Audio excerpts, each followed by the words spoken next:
సంసారనావను దరికి చేర్చాలన్నా, కుటుంబమనే బండి సజావుగా ముందుకు నడవాలన్నా భార్యాభర్తల మధ్య సఖ్యత ముఖ్యం. పిల్లల భవిష్యత్తుకు కూడా ఇది కీలకమే. అయితే ఇటీవల విడాకుల కేసులు పెరిగిపోతున్నాయి. కర్ణుడి చావుకు 1,00,000 కారణాలన్నట్లు ఈ విషయంలో కారణాలు అనేకం కనిపిస్తున్నాయి.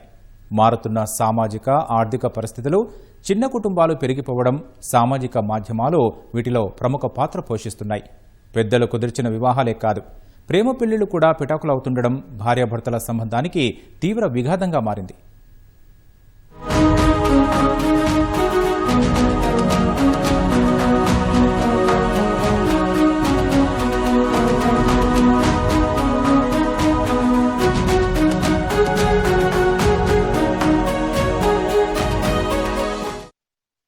భారతీయ వివాహ వ్యవస్థకు ప్రపంచవ్యాప్తంగా ఎంతో పేరుంది. అలాంటి దేశంలోనే కొంతకాలంగా విడాకులు తీసుకునేవారి సంఖ్య రోజురోజుకీ పెరుగుతోంది.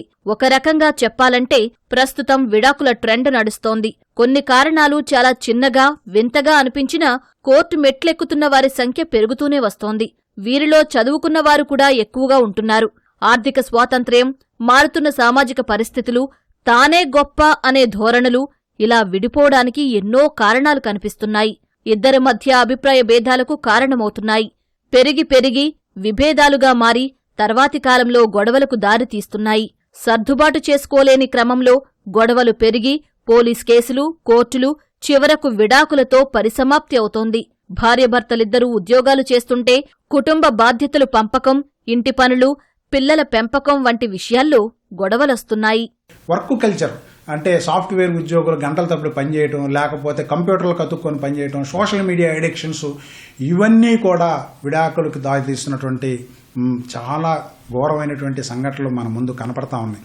కొన్ని సందర్భాల్లో అయితే కనీసం తిండి తినడానికి కూడా కేవలం తిండి తీసుకురామని చెప్పడానికి కూడా సోషల్ మీడియా వేదికలైన వాట్సాప్ల ద్వారానే సమాచారం ఇచ్చి తెప్పించుకుంటున్నారని అంటే మరి మన వివాహ వ్యవస్థలో ఉన్నటువంటి బలహీనత, ముఖ్యంగా వ్యక్తులుగా వచ్చేటువంటి బలహీనత ఏ విధంగా ఉందనేది మనకి అర్థమవుతా ఉంది. ఫోన్ వ్యవస్థ కూడా వివాహ వ్యవస్థల్లో గ్యాప్లు తీసుకొస్తా ఉంది. ఫేస్బుక్లు, ఇన్స్టాగ్రామ్లు వీటిని ఎక్కువ టైం స్పెండ్ చేయడం ద్వారా మానవ విలువలు పెరగకుండా, మానవ సంబంధాలు పెరగకుండా వివాహ వ్యవస్థ విచ్ఛిన్నానికి కూడా సోషల్ మీడియా, టీవీలు, ఈ వెబ్సైట్లు అనేటువంటి దోహదం చేస్తాం. ఇప్పుడు కనీసం 2,000-3,000 కేసులు మాట్లాడడం జరిగింది. దాంట్లో చదువుకున్న వాళ్ళు ఎక్కువ ఉన్నారు. ఇల్లిటరేట్స్ కంటే చదువుకున్న వాళ్ళు ఎక్కువ ఉన్నారు. ఈగో వల్ల విడిపోవటం, తలాకులు తీసుకోవటం, విడాకులు తీసుకోవటం, భరణానికి అప్లై చేసేయటం, ఇవన్నీ జరుగుతుంది. అలాంటి గవర్నమెంట్ కూడా ఏం చేసిందంటే ఇలాంటి కేసులు ఎక్కువైనాయి, జడ్జీలు దానికి సంవత్సరాలు పడుతుంది వాయిదాలేసి దిశ ఇట్లా మహిళా పోలీస్ స్టేషన్ ప్రకారం తీర్మానం చేసుకుంటే తోని సెటిల్రేట్ అవుతాయి అనే ఉద్దేశంతో మంచి భావనతో గవర్నమెంట్ ఈ యొక్క వ్యవస్థను పెట్టడం మంచిదైంది. గతంలో ఉమ్మడి కుటుంబ వ్యవస్థ ఉండేది. పెద్దలు కుదిర్చిన పెళ్లిళ్లు జరిగేవి. కాలానుగుణంగా ఈ పరిస్థితిలో మార్పులొచ్చాయి. ఉమ్మడి కుటుంబాల స్థానంలో చిన్న కుటుంబాలొచ్చాయి.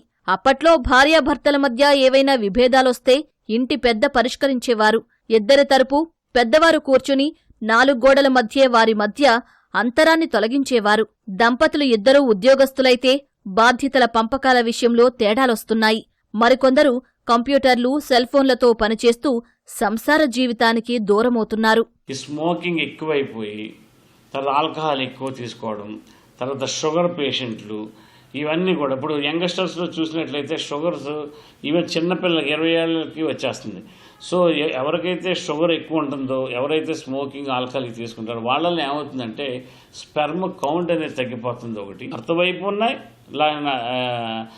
లోపాలు, ఇటు భార్య వైపు ఉన్నాయి.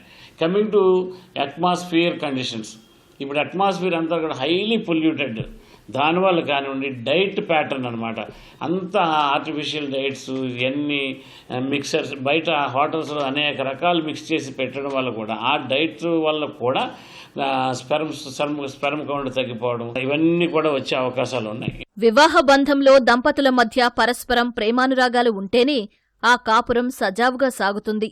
అనుమానాలు, ఘర్షణలు, వాదులాటలు, కట్నం వేధింపుల వల్ల బంధం బీటలు వారుతుంది. ఈ క్రమంలోనే కొందరు మహిళలు గృహహింస బారిన పడుతున్నారు. వేధింపులు తాళలేక బాధితులు పోలీసులకు లేదా మహిళాభివృద్ధి, శిశు సంక్షేమ శాఖకు చెందిన సఖీ వన్ స్టాప్ సెంటర్లో ఫిర్యాదు చేస్తున్నారు. ఈ కేసుల్లో గృహహింస నిరోధక చట్టం కింద ఫిర్యాదులు స్వీకరించి భర్త, వారి కుటుంబ సభ్యులకు నోటీసులు జారీ చేసి విచారణకు పిలుస్తున్నారు. గృహహింస నిరోధక చట్టం కింద ఫిర్యాదు అందిన తర్వాత భార్య, భర్త ఇద్దరికీ కౌన్సిలింగ్ నిర్వహిస్తుంటారు. 2 సార్లు కౌన్సిలింగ్ చేసిన తర్వాత కొందరు రాజీ చేసుకుని కలిసిమెలిసి ఉంటారు. రాజీకి అంగీకరించకుంటే పోలీస్ స్టేషన్లో కేసు నమోదు చేయించి న్యాయస్థానంలో ప్రవేశపెడుతున్నారు. తమ వద్దకు వచ్చిన కేసుల్లో భార్యాభర్తలిద్దరితో మాట్లాడి కౌన్సిలింగ్ చేసి రాజీ కుదుర్చుకోవడానికే ప్రయత్నిస్తారు.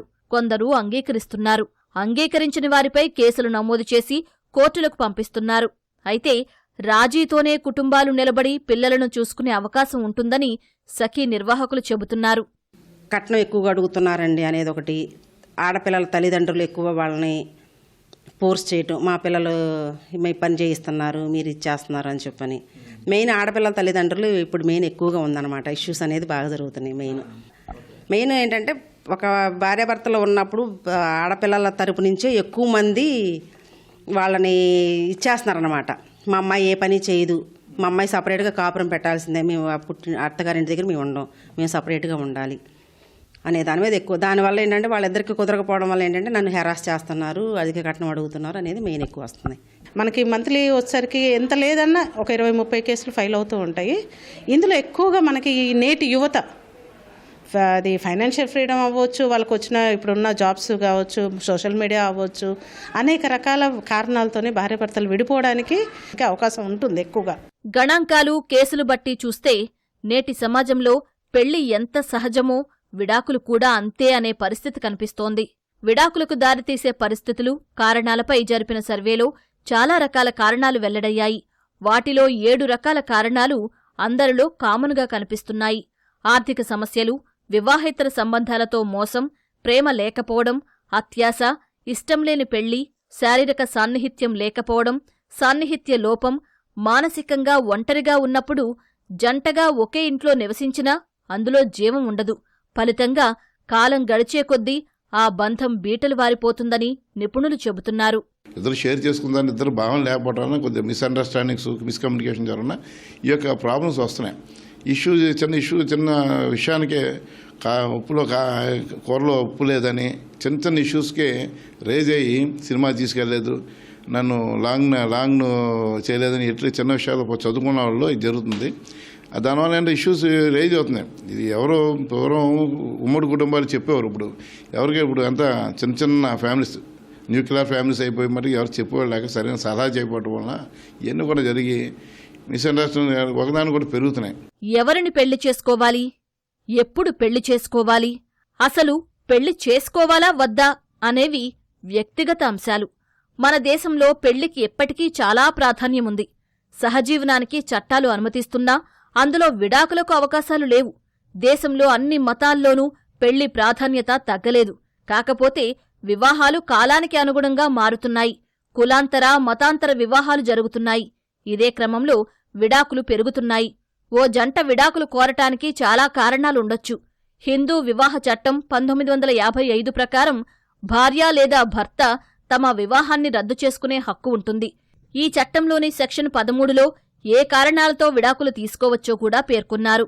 ఇతరులతో వివాహేతర సంబంధాలను కారణంగా చూపించడం, క్రూరత్వం, భార్యాభర్తలు ఒకరిని ఒకరు పట్టించుకోకపోవడం, భార్య లేదా భర్త మతిస్థిమితం కోల్పోవడం, భార్య లేదా భర్త వేరే మతానికి మారడం, జంటలో ఒకరు మరొకరిని విడిచిపెట్టడం వంటి కారణాలతో విడాకులు పొందవచ్చు.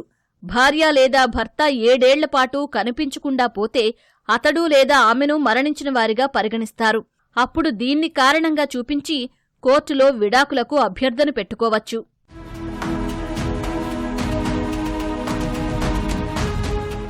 విడాకుల శాతం తగ్గాలంటే వివాహ వ్యవస్థలోనూ మార్పులు రావాలి. కట్నాలు, లాంఛనాలు భారీగా తీసుకుంటే తర్వాత వచ్చే సమస్యలు కూడా అలాగే ఉంటున్నాయి. పెళ్లికి ముందే 2 కుటుంబాల పెద్దలు కూర్చుని మాట్లాడుకోవాలి.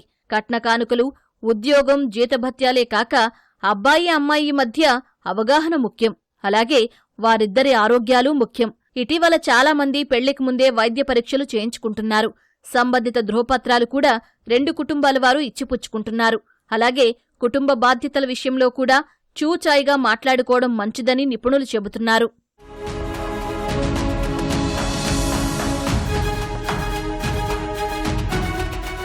న్యాయ వ్యవస్థ కూడా విడాకుల విషయంలో దృష్టి సారించింది. విడాకుల సమయంలో మనోవర్తి విషయంలో కర్ణాటక హైకోర్టు న్యాయమూర్తి చేసిన వ్యాఖ్యలు సంచలనంగా మారాయి. సంపన్నంగా జీవించటానికి, బ్యూటీ పార్లర్కు వెళ్లడానికి అయ్యే ఖర్చులను కూడా లక్షలకు లక్షలు లెక్కగట్టి మనోవర్తి అడగటాన్ని ఓ కేసులో న్యాయస్థానం తప్పుబట్టింది. ఇలాంటి డిమాండ్లు సహేతుకం కాదని ఆక్షేపించింది. అలాగే మరోచోట ఓ సంపన్నుడి భార్య విడాకుల కోసం కోర్టుకెక్కారు. 500 కోట్ల రూపాయల భరణం ఇచ్చేందుకు భర్త ముందుకొచ్చాడు. అలా కాకుండా ఆస్తిలో సగం వాటా కావాలని మహిళ కోర్టును కోరడంతో న్యాయమూర్తి ఆగ్రహం వెలుబుచ్చారు. భర్త నుంచి విడిపోయిన మహిళ ఆర్థికంగా ఇబ్బంది పడకుండా గౌరవంగా మంచి జీవనాన్ని సాగించడానికి భరణమిస్తారని న్యాయమూర్తి కుండబద్దలు కొట్టారు. ఇలాంటి కేసులు చూశాక విడాకుల వెనుక ఉన్న ఆర్థిక కోణాల గురించి కూడా చర్చ తీవ్రంగా జరుగుతోంది. ఏది ఏమైనా దంపతులు ప్రేమ, ఆప్యాయతలు, అవగాహనతో జీవనం సాగిస్తేనే విడాకులు తగ్గుతాయి. గొడవలకు దిగకుండా కలిసి మాట్లాడుకుంటే సంసార బంధం కలకాలం నిలిచి ఉంటుంది. పిల్లల భవిష్యత్తును కూడా దృష్టిలో ఉంచుకుంటే కాపురం పచ్చగా సాగిపోతుంది.